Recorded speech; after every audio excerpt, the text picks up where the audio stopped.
Hello friends, मैं रिया यादव, आपकी physics की mentor. Welcome to my channel Purvanjali study platform. तो हमने कल वो मैकेनिकल प्रॉपर्टी ऑफ सॉलिड वो चैप्टर हमने फिनिश कर लिया था। आज हम उसका नेक्स्ट चैप्टर यानी कि मैकेनिकल प्रॉपर्टीज़ ऑफ फ्लूइड देखेंगे। ये चैप्टर भी उसी की तरह है, बस ये फ्लूइड है वो सॉलिड था, इसमें भी हमें पढ़ना है।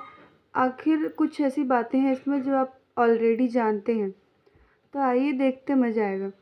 फर्स्ट ऑफ ऑल हम फ्लूइड के बारे में पढ़ेंगे। फ्लूइड क्या होता है? Fluid is the name given to a substance which begins to flow when external force is applied on it. मतलब फ्लूइड उस सब्सटेंस को नाम दिया जाता है फ्लूइड का, जो कि किसी एक्सटर्नल फोर्स लगाने के बाद वो फ्लो करने लगे। यानी अगर आप, ज़रूरी नहीं कि आप उस पर एक्सटर्नल फोर्स लगाएंगे, अगर आप एक्सटर्नल फोर्स नहीं लगाते, अगर बस उसको आप ढाल दीजिए फिर भी वो फ्लो करने लगे, तब भी वो फ्लूइड होता है। और ये बात है कि फ्लूइड की पढ़ाई करने के लिए हमारे पास दो ब्रांचेस हैं। The branch of physics which deals with the study of fluid at rest is called hydrostatic.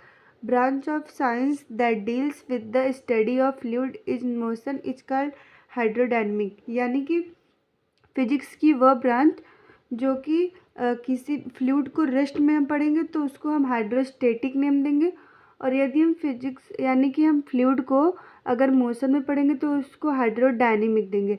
Hydro मतलब कि रेस्ट, हाइड्रो मतलब फ्लूइड और स्टैटिक मतलब रेस्ट, और फिर हाइड्रो मतलब यहाँ फ्लूइड और डायनेमिक मतलब मोशन। यानी कि हाइड्रोस्टैटिक में हम रेस्ट में पढ़ेंगे, यानी जिसको हमें हाइड्रोस्टैटिक में पढ़ना है उसको हम रेस्ट वाला बोलेंगे, और जिसको हमें हाइड्रोडायनेमिक पढ़ना है उसको मोशन वाला।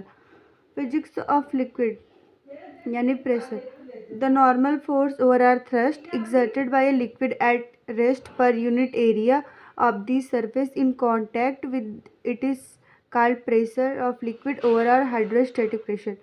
यानी कि किसी सरफेस पर यूनिट एरिया में जो नॉर्मल फोर्स किसी लिक्विड के द्वारा लगाया जाता है तो रेस्ट पर, उसको हम प्रेशर ऑफ लिक्विड या फिर हाइड्रोस्टैटिक प्रेशर कहते हैं।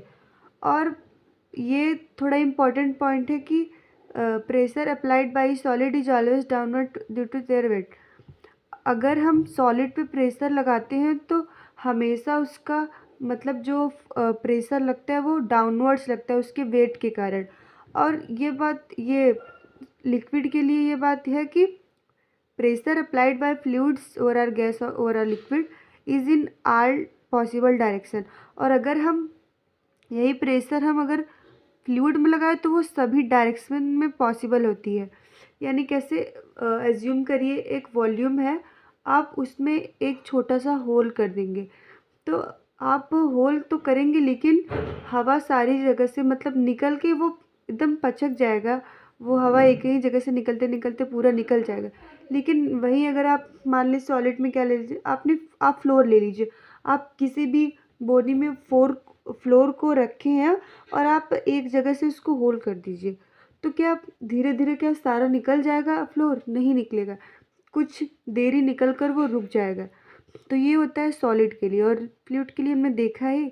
और आप सब लोग ये तो जानते ही कि pressure equal to force upon area, और ओवरऑल यहाँ पर हम लोग थ्रस्ट अपॉन एरिया कहते हैं। और फोर्स डायरेक्टली इन्वर्सली प्रोपोर्शनल होता है 1 अपॉन एरिया। यानी कि आप एरिया जितना बढ़ाएंगे